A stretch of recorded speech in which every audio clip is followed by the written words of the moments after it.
Peristiwa Rengas Dengklok terjadi akibat adanya perbedaan antara golongan tua dan golongan muda dalam menyikapi kekalahan Jepang dalam Perang Dunia Kedua.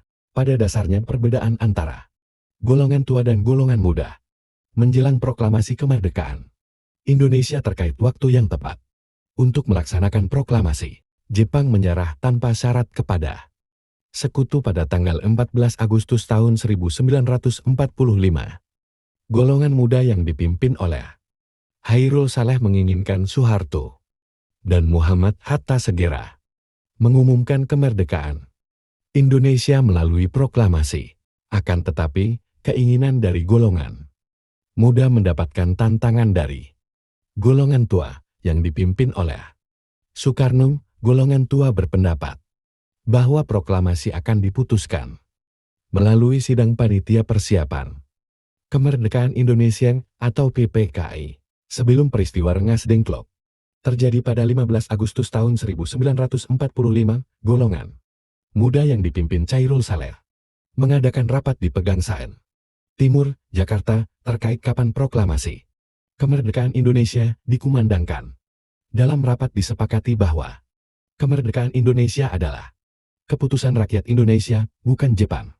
Kemudian malam harinya anggota dari golongan muda Wikana dan Darwis diutus menemui Soekarno dan Hatta untuk mendesak agar proklamasi kemerdekaan Indonesia dilakukan pada tanggal 16 Agustus tahun 1945. Wikana dan Darwis juga mengancam Soekarno dan Hatta apabila pada tanggal 16 Agustus tahun 1945 proklamasikan kemerdekaan belum dilakukan maka akan terjadi pergolakan besar.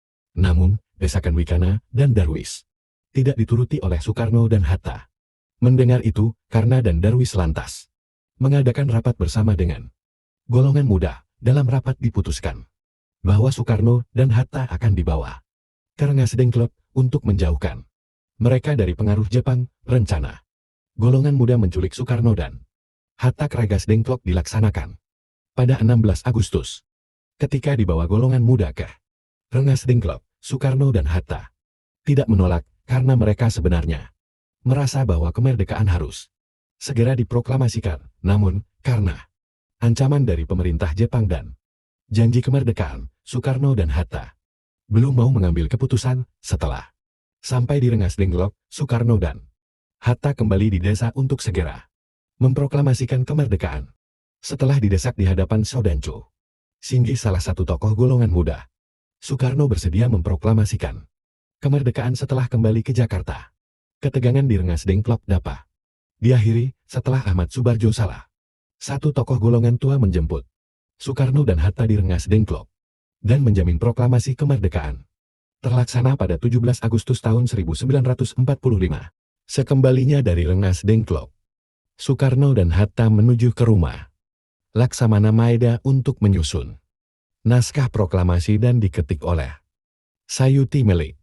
Pada 17 Agustus tahun 1945 pukul 10, proklamasi kemerdekaan Indonesia dibacakan oleh Soekarno dan di Jalan Pengesahan Timur nomor 56 Jakarta.